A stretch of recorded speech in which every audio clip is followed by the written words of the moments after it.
pitao jednom tako jednoga vrli pitac neki. A kto je ta? Šta je ta da prostiš? Gdje li je ta? Odakle je, kuda je ta Bosna, rekti?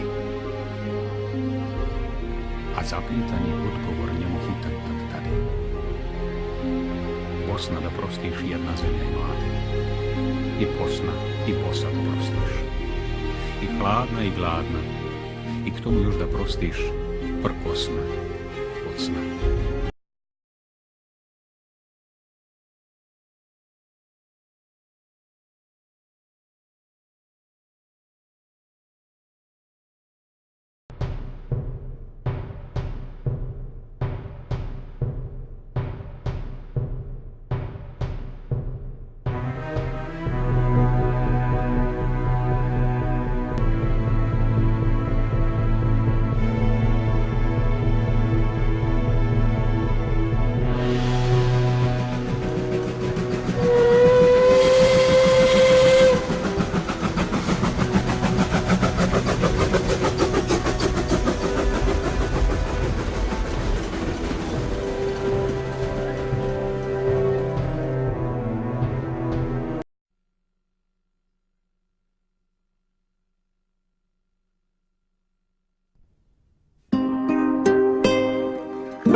Zenica je moj grad zato što nisam mogao birati kao ni roditelje. Dakle, Zenica je moj grad, ja sam se rodio tamo, ali ne bi bio moj grad da nije meni u srcu cijeli život.